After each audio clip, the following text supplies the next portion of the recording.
Hello friends, मैं अभिषेक कुमार समृद्धि IAS के online platform पे आप सभी का स्वागत करता हूं, अभिनंदन करता हूं। दोस्तों, आज हम देश के सबसे ज्वलंत मुद्दा इलेक्टोरल बॉन्ड को लेकर के दोस्तों मैं आया हूं और आप सभी को बताऊंगा कि इलेक्टोरल बॉन्ड क्या है। आप सभी को पता है कि सुप्रीम कोर्ट ने इलेक्टोरल बॉन्ड को जो है असंवैधानिक करार दे दिया है और सारे देश में जितनी भी राजनीतिक पार्टियां हैं, अभी देश में जो है आम चुनाव का मौसम चल रहा है। पहले चरण का जो है नोटिफिकेशन आ गया है और जो है तैयारी चुनाव की चल रही है। इसमें जो है प्रत्येक राजनीतिक पार्टियों को जो है वो कहीं ना कहीं से किसी न किसी कंपनी के द्वारा जो है चंदा दिया जाता है और ये चंदा जो है वो इलेक्ट्रल बॉन्ड के द्वारा जो है वो दिया जा रहा था। तो इसको लेकर के जो है ये कंफर्म नहीं हो पा रहा था कि किस पार्टी को किसने जो है चंदा दिया है, क्योंकि इलेक्ट्रोल बॉन्ड के माध्यम से ये पता नहीं चल रहा था। तो इलेक्ट्रोल बॉन्ड को जो है सुप्रीम कोर्ट के द्वारा जो है वो बैन कर दिया गया है और सुप्रीम कोर्ट के माध्यम से जो है एसबीआई से पूछा गया है कि जितने अभी तक जितने भी इलेक्ट्रोल बॉन्ड के माध्यम से जो चंदा दिया गया उसको जो है सार्वजनिक किया जाए। तो हम इस सारे मुद्दे को जो है पूरा डिटेल्स के साथ बताने वाला हूं दोस्तों। तो आप जो है पूरा अंत तक इस वीडियो को देखिए और समझिए, क्योंकि ये बहुत ही इंपॉर्टेंट होने वाला है। अगर आपको इलेक्ट्रोल बॉन्ड के बारे में कुछ भी पता नहीं है तो आज के बाद जो है आप इसके बारे में सारी जो है जानकारी आपको प्राप्त हो जाएगी। तो अगर सबसे पहले आप इस चैनल पर नया विजिट कर रहे हैं तो इस चैनल को सब्सक्राइब कीजिए, लाइक कीजिए, कमेंट कीजिए और ज्यादा से ज्यादा शेयर कीजिए। हाँ दोस्तों, अब हम बात कर रहे हैं इलेक्टोरल बॉन्ड को लेकर। तो इलेक्टोरल बॉन्ड को लेकर के देश में जो है होल हल्ला जो है लगातार मच रहा है, खास करके इन दिनों में। तो सुप्रीम कोर्ट ने अपने एक डिसीजन में इलेक्टोरल बॉन्ड को जो है दोस्तों असंवैधानिक घोषित करते हुए जो है रद्द कर दिया। यानी सुप्रीम कोर्ट ने इलेक्टोरल बॉन्ड को जो है वो रद्द करने का काम कर दिया है असंवैधानिक बताते हुए, और निर्वाचन आयोग को, इलेक्शन कमीशन को ये आदेश दिया है कि पूरी डेटा को जो है वो पब्लिक करें। निर्वाचन आयोग को जो है सुप्रीम कोर्ट ने कह दिया है कि जितना भी डेटा है इलेक्ट्रोल बॉन्ड का, इसको आप जो है वो पब्लिक कीजिए। अब इलेक्ट्रोल बॉन्ड क्या है इसको थोड़ा सा आप समझ लीजिए, क्योंकि ये समझना जो है जरूरी है। भारत जो है वो दुनिया का सबसे बड़ा लोकतंत्र है, आप सभी जानते हैं। और लोकतंत्र में जो है जनता सरकार को चलाती है, यानी कि जनता जो है अपनी सरकार को चुनती है कि कौन सी सरकार जो है वो 5 वर्ष के लिए जो है वो देश में कार्य करेगी। तो जनता जो है अपनी सरकार चुनती है, जो प्रत्येक 5 साल में जो है वोट के द्वारा चुनी जाती है। चुनाव जीतने के लिए हर पार्टी जो है अपना अपना होड़ लगाती है। चुनाव जीतने के लिए हर पार्टी जो है वो लगातार प्रयास करती है कि इस बार जो है हमें मौका मिले। चुनाव में बहुत सारे खर्च भी होते हैं, बहुत सारे पैसों का खर्च होता है। अलग अलग चुनाव प्रचार में अलग अलग पार्टियां जो है वो अलग अलग तरीके से अपना जो है वो खर्च करती है, खर्च होते हैं। ये खर्च जो है दोस्तों कई तरीके से आपको देखने को मिलते हैं। जैसे रैली में आप खर्च देखने को मिलता है, टेंट होती है, गाड़ियां होती है, बैनर, पोस्टर, होर्डिंग वगैरह जो है लगते हैं। तो इन सारी चीजों में जो है पैसों का खर्च होता है। खाना पीना, अब तो जो है बहुत सारे जगहों पे जो है इलीगल तरीके से पैसे खर्च हो रहे हैं, दारू शराब पे पैसे खर्च हो रहे हैं। तो इस तरीके से बहुत सारे जो है वो खर्च जो है चुनाव में देखने को मिलते हैं। पोस्टर होता है, बैनर होता है, यानी कि जो है लीगल खर्च भी होते हैं और इलीगल खर्च भी होते हैं। तो इलीगल खर्च को तो छोड़ दीजिए, लेकिन जो लीगल खर्च होते हैं जिसे सरकार जो है दिखाती है, सरकार को दिखाना होता है कि उसने क्या खर्च किया है। तो जो लीगल खर्च होता है उसी को सरकार जो है वो शो करती है कि ये लीगल खर्च हमने जो है चुनाव प्रचार के दौरान या फिर चुनाव के दौरान जो हमने है वो किया है। तो उस खर्च के लिए राजनीतिक पार्टियां तो कोई बिजनेस करती नहीं है, उनका कोई तो अपना बिजनेस होता नहीं है, लेकिन वो खर्च करती कहां से है? तो इसके लिए राजनीतिक पार्टियों को जो है दोस्तों चंदा की जरूरत होती है, फंड की जरूरत होती है। तो राजनीतिक पार्टियों को चंदा दिया जाता है और उसी चंदे से, उसी फंड से जो है वो अपने चुनाव प्रचार में जो खर्च करती है। आप सभी को बता दूं कि ये चंदा जो है वो प्रत्येक देशों में चलता है। प्रत्येक देश में जो है राजनीतिक पार्टियों को जो है चुनाव लड़ने के लिए चंदा मिलता है, फंडिंग की व्यवस्था है, जब तक कि वो रूल रेगुलेशन के आधार पे हो। रूल रेगुलेशन के आधार पर चंदा जो अगर मिल रहा है तो वो जो है वो अच्छा है, लेकिन अगर रूल रेगुलेशन से हट के है तो फिर वहां पे जो है दोस्तों प्रश्न चिन्ह जो है वो खड़ा हो जाता है। तो ये व्यवस्था जो है सारे देशों में है। जैसे कि किसी को लगता है कि जो पार्टी उसके विचारधारा की है, जैसे कोई कंपनी हो गई या कोई व्यक्ति विशेष हो गया, उसको लगता है कि ये पार्टी, ये राजनीतिक पार्टी जो है हमारे विचारधारा की है, तो वो उसको जो है वो चंदा देता है, उसको जो है फंडिंग कर देता है। ऐसा होता है। तो वो अपने हिसाब से, अपने आवश्यकता के अनुसार, वो कितना दे सकता है इसके आधार पर जो है वो प्रत्येक अपनी विचारधारा की राजनीतिक पार्टी को जो है वो चंदा दे देता है। और इसी फंड के हिसाब से जो है राजनीतिक पार्टियां अपना डेली का प्रचार करती है, डेली का खर्च करती है। कोई प्लेन का यूज करता है प्रचार के दौरान, कोई जो है हेलीकॉप्टर का जो है यूज करता है। और ये सारे खर्च जो है, यानी चुनाव प्रचार के दौरान किसी भी पार्टी का जो सारे खर्च होते हैं वो जो है पार्टी के फंड से ही होते हैं। यानी कि चुनाव प्रचार में या फिर कोई भी खर्च, लीगल खर्च अगर होता है किसी पार्टी का, तो वो कहां से होता है? तो उनकी चुनावी फंड से, यानी पार्टी के फंड से ही वो खर्च होता है।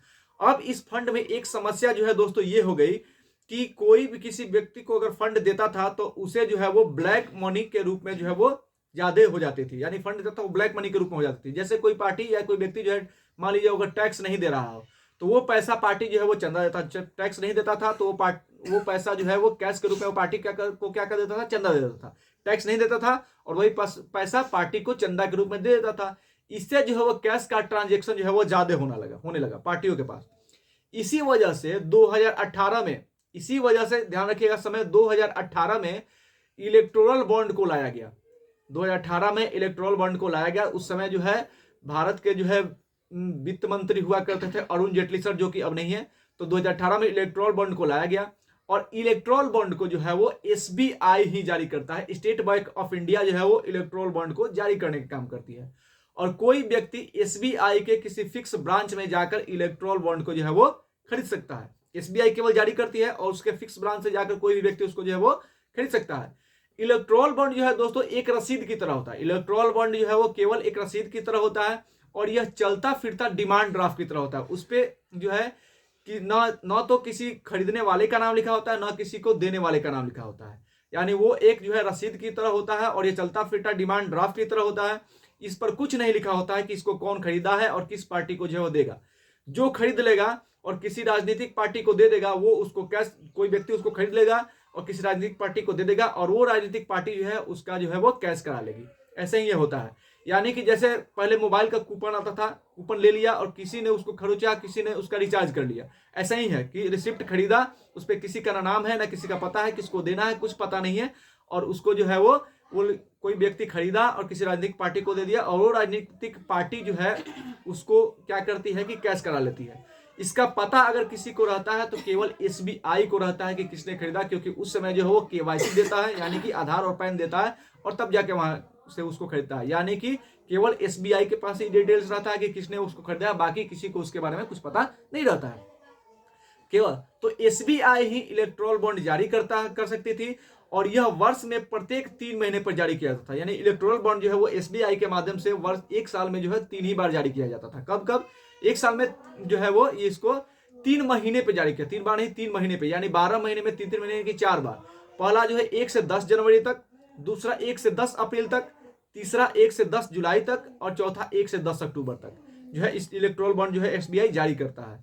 अब ये इलेक्टोरल बॉन्ड आप कितने का खरीद सकते हैं या फिर कोई भी कितने पर, इसके ऊपर डिपेंड करता है। 1000 का इलेक्टोरल बॉन्ड होता है, फिर 10,000 का इलेक्टोरल बॉन्ड होता था, फिर 1 लाख का होता था और फिर जो है 1 करोड़ का होता था। तो अगर किसी पार्टी को 5 करोड़ चंदा देना हो तो 1 करोड़ जो है 5 इलेक्टोरल बॉन्ड खरीद लेता था और फिर उस पार्टी को जो है वो दे देता था। लेकिन कौन किसको दे रहा था ये किसी को नहीं पता है। ये पता अगर किसी हो तो सिर्फ एसबीआई को पता होता था। तो इसी को लेकर के जो अभी हो हल्ला जो है बड़ी मचा हुआ है। अब इस इलेक्ट्रॉन बोर्ड को लेकर के ये था कि इसको 15 दिन के अंदर ही, कोई अगर इसको खरीदता है तो 15 दिन के अंदर ही इसको किसी पार्टी को देना होगा और 15 दिन के अंदर ही पार्टी उसको कैश करा लेगी। अगर ऐसा नहीं होता है 15 दिन के अंदर तो फिर वो इलेक्ट्रोल बॉन्ड जो है पीएम केयर फंड में जो है वो क्रेडिट हो जाएगा। और पीएम केयर फंड का जो है वो आप जानते हैं कि उसका जो है कुछ अता पता नहीं होता है कि वो क्या है। तो इस तरह से यानी 15 दिन के भीतर ही उसको जो है कैश कराना लेना था। अगर नहीं होगा तो पीएम के केयर फंड में चला जाएगा। इसमें जो दोस्तों बहुत सारी गड़बड़ी भी देखने को मिली। 2018 में ये स्टार्ट हुआ तब से बहुत सारे चंदा जो है वो इलेक्टोरल बॉन्ड से ही जो है ज्यादा आने लगे। 2018 के बाद ये स्टार्ट हुआ और उसके बाद जितने भी चंदा आता था वो इलेक्टोरल बॉन्ड में ही सबसे ज्यादा आने लगा। वहां पे देखा गया कि सबसे ज्यादा अगर किसी पार्टी को चंदा आए तो वो बीजेपी को आए, उसके बाद कांग्रेस को आए और उसके बाद जो है तृणमूल को आए। यानी सबसे ज्यादा इलेक्टोरल बॉन्ड से चंदा किसी को आया तो बीजेपी को आया। और ये अलग बात है, देखिए जो भी पार्टी जो है रूलिंग पार्टी होती है उसी को जो है सबसे ज्यादा चंदा आता है। जैसे कांग्रेस हुआ करती थी तो उसमें कांग्रेस को ज्यादा चंदा आता था। अभी बीजेपी रूलिंग पार्टी है तो किसी भी रूलिंग पार्टी को जो है सबसे ज्यादा चंदा आता है। तो इलेक्टोरल बॉन्ड के माध्यम से 2022 तक जो है वो सबसे ज्यादा चंदा बीजेपी को, उसके बाद कांग्रेस को और तीसरे नंबर पर तृणमूल कांग्रेस को यानी टीएमसी को जो है वो आ रहा था। तो ये इलेक्टोरल बॉन्ड के माध्यम से जो है वो आता था। अब उसके बाद आरबीआई के जो गवर्नर थे तत्कालीन उर्जित पटेल, उन्होंने कहा कि इससे मनी लॉन्ड्रिंग की जो है समस्या उत्पन्न हो रही है। ये तत्कालीन जो है आरबीआई के गवर्नर के द्वारा कहा गया कि इससे मनी लॉन्ड्रिंग का जो है वो खतरा उत्पन्न हो रहा है। और एडीआर एक संस्था है जो चुनाव को पारदर्शी तरीके से कराने के लिए काम करती है। एडीआर का मतलब होता है एसोसिएशन ऑफ डेमोक्रेटिक रिफॉर्म। तो एडीआर जो है इस समस्या को लेकर के सुप्रीम कोर्ट में गई, सुप्रीम कोर्ट में केस करती है और सुप्रीम कोर्ट में केस कर दिया कि इसका जो है गहन जांच किया जाए। निर्वाचन आयोग ने भी इसको लेकर के कहा कि इसमें पारदर्शिता नहीं हो रहा है, पारदर्शिता की जरूरी है। जनता को पता ही नहीं चल रहा है कि कौन पार्टी जो है या कौन कंपनी जो है किस पार्टी को कितना चंदा दे रहा है, ऐसा निर्वाचन आयोग ने भी कहा।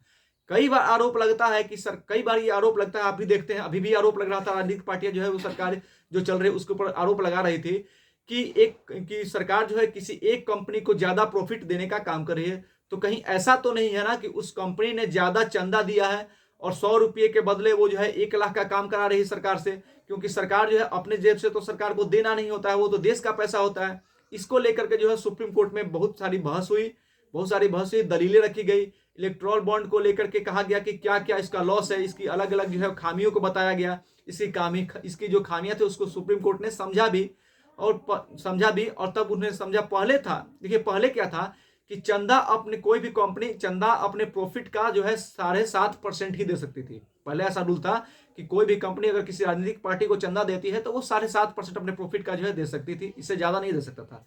लेकिन इसमें लेकिन इलेक्टोरल बॉन्ड आ गया तो आपको जितना मन है उतना वो चंदा दे सकता है, क्योंकि किसी को तो कुछ पता है नहीं। दूसरा है रेवेन्यू पे, कि रेवेन्यू का कितना देगा। तो रेवेन्यू का मतलब होता है कि कोई कंपनी या फिर कोई व्यक्ति अगर किसी चीज को सेल करता है तो जितना वो सेल करता है, मान लीजिए कोई सब्जी वाला या फिर कोई दुकान वाला 200 का सामान बेचता है तो 200 रुपया जो है उसका रेवेन्यू हुआ, ठीक है। तो वो ये था कि पहले था कि कोई भी व्यक्ति अपने रेवेन्यू का 10% ही जो है चंदा दे सकता था, लेकिन अब तो है मनमाना, इसमें तो मनमाना हो गया, जितना मन उतना चंदा दे दो। हद तो तब हो गया कि इलेक्ट्रोल बॉन्ड के द्वारा लूजिंग कंपनी, वैसे कंपनी जो लूज में है यानी कि घाटे में चल रही है, वो भी जो है वो चंदा दे रही है, वो भी चंदा देने लगी। तो इस पर सुप्रीम कोर्ट जो है वो सख्त टिप्पणी भी की। और इसके अलावा जो है वो पहले ये था कि भारत में कोई विदेशी कंपनी जो है वो चंदा नहीं दे सकते थे किसी राजनीतिक पार्टी को।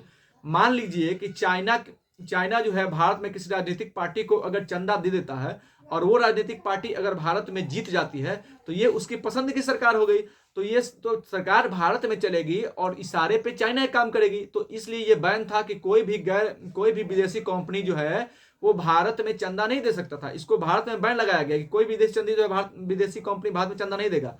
लेकिन इलेक्टोरल बॉन्ड के साथ ये समस्या थी कि मान लीजिए कोई चाइना की मदर कंपनी या फिर चाइना के नहीं किसी भी अदर कंट्री की कोई मदर कंपनी है जिसकी एक छोटी सी कंपनी जो है वो भारत में डाल देता है, जिसको डॉटर कंपनी कहिए या फिर सेल कंपनी कहिए, ठीक है, या सब्सिडरी, ठीक है। तो छोटी सी कंपनी जो है भारत में डाल देती है। अब चाइना या फिर वो कंट्री, जिस कंट्री की हम बात करें, जिस कंपनी की छोटी कंपनी जो है भारत में डाली गई है, वो डायरेक्ट जो है इस कंपनी को चंदा जो है वो आएगा, डायरेक्ट राजनीतिक पार्टी को नहीं आएगा। वो देश जो है वो अपनी उस कंपनी को जो है चंदा देगा और वो कंपनी जो है इलेक्टोरल बॉन्ड के माध्यम से राजनीतिक पार्टी को चंदा दे देगी। तो ये जो है चिंता का विषय था, यानी कि राजनीतिक पार्टी को जो चंदा दे दिया जाएगा और ये कंपनी इंडिया के चंदा में देश, ये मान लीजिए विदेश नहीं देगा लेकिन भारत में अगर वो है तो वो तो चंदा दे सकता है, तो वो चंदा दे देगा। तो ये चंदा दे देगा तो फिर वो कंपनी जो है उस कंपनी के इशारे पे काम करेगी और वो कंपनी का मदर कंपनी जो है अदर कंट्री में है तो उसके इशारे पे जो है कहीं ना कहीं तो काम करने लगेगी। तो ये जो है चिंता का विषय अभी बना हुआ है। तो इसको लेकर के जो है ये चिंता का विषय था और इस पर सुप्रीम कोर्ट ने सरकार से पूछा भी और सरकार ने इसका जवाब दिया कि ये जो है प्राइवेसी को लेकर के जो है सरकार ने दिया। इसमें 5 जजों का सुप्रीम कोर्ट में बेंच था जिसको लीड कर रहे थे अभी के जो है सीजेआई यानी डीवाई चंद्रचूड़ जो है इसको लीड कर रहे थे। इन्होंने पूछा सरकार से कि क्या मजबूरी है कि इसको जो है सार्वजनिक नहीं किया जा रहा है, इसमें तो करप्शन भी, इससे जो है करप्शन भी कम नहीं हो रहा है। तो सरकार का एक दलील था कि प्राइवेसी, यानी कि प्रत्येक चीज को जो है पब्लिक नहीं किया जाता है कि यह एक प्राइवेसी है, क्योंकि मान लीजिए कि ये पता चलेगा कि ये कंपनी जो है इस गवर्नमेंट को या फिर इस राजनीतिक पार्टी को जो है वो चंदा दे रही है और अगर वो पार्टी हार के दूसरी पार्टी की सरकार बनी तो वो समझेगी कि ये कंपनी जो है उस पार्टी की जो है वो फेवरेट थी, तो ये उसके साथ जो है वो थोड़ा भेदभाव करेगा। तो इस वजह से प्राइवेसी के दृष्टिकोण से तो सुप्रीम कोर्ट भी लगा चलो ये ठीक है। लेकिन सरकार का दूसरा जो दलील था कि आरटीआई का जो है क्षेत्र सीमित है और जनता को हर चीज नहीं बताई जाती, तो इस पर सुप्रीम कोर्ट ने कहा कि नहीं, ये तो सुरक्षा का मुद्दा है नहीं, ये तो जनता का अधिकार है कि कौन पार्टी देश में किस राजनीतिक पार्टी को कितना चंदा दे रही है, तो उसको जानने का अधिकार है। तो ऐसा उन्होंने कहा। तो लोकतंत्र में तो पारदर्शिता होनी ही चाहिए। तो कोर्ट ने कहा कि ये सुरक्षा का मामला नहीं है। तो कोर्ट के 5 जजों की जो बेंच थी उसने 5-0 से इलेक्टोरल बॉन्ड को जो है वो रद्द करने का काम किया, यानी कि इलेक्टोरल बॉन्ड जो है अब रद्द कर दिया गया है। 5 जजों की जो बेंच थी उसने इसको अनकॉन्स्टिट्यूशनल यानी असंवैधानिक घोषित कर दिया है। तो और साथ ही सुप्रीम कोर्ट ने एसबीआई को यह आदेश दिया है कि आज तक देश में किसी भी राजनीतिक पार्टी को इलेक्टोरल बॉन्ड के माध्यम से जो भी चंदा दिया गया है, चुनाव आयोग जो है उसको, एसबीआई जो है चुनाव आयोग को उसका डाटा दे और चुनाव आयोग जो है इसको सार्वजनिक करे। ऐसा सुप्रीम कोर्ट ने सीधे तौर पे एसबीआई को कहा है कि आप इसको जो है वो चुनाव आयोग को बताइए इसका डाटा और चुनाव आयोग जो है इसको क्या करेगा कि सार्वजनिक करेगा। तो ये जो है, क्योंकि इसमें तो उसने कहा कि ऐसा कैसे होता है, उसमें सीरियल नंबर होता है, इलेक्ट्रोल बॉन्ड का एक सीरियल नंबर होता है, और इलेक्ट्रोल बॉन्ड खरीदते समय जो खरीदा है उसने जो है केवाईसी यानी कि नो योर कस्टमर के तहत अपना पैन कार्ड और आधार कार्ड जो है बैंक में दिया होगा एसबीआई का। तो उस सीरियल नंबर के आधार पे जो है ये आ जाएगा कि कौन जो है इस इलेक्ट्रोल बॉन्ड को, इस सीरियल नंबर के इलेक्ट्रोल बॉन्ड को किसने खरीदा है। तो ये क्लियर हो जाएगा, और कब खरीदा है तो वो बताएगा कि वो किसको देगा।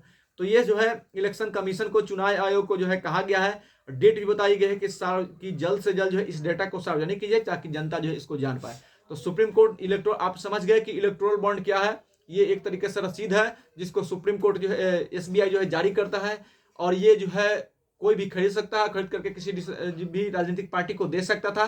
15 दिन के अंदर इसको जो है वो केस कराना था, अगर नहीं होगा तो ये जो है वो पीएम केयर फंड में चला जाएगा। ऐसा था इलेक्ट्रोल बॉन्ड, और इसमें कुछ समस्याएं थी जिसको लेकर के सुप्रीम कोर्ट ने जो है इसको खारिज कर दिया, यानी कि असंवैधानिक करार दे दिया। तो दोस्तों ये था इलेक्टोरल बॉन्ड पे जो है आज का जो है अपडेट। इसके बाद अगर कोई भी नया अपडेट आएगा तो हम आपके साथ जरूर बताएंगे। धन्यवाद।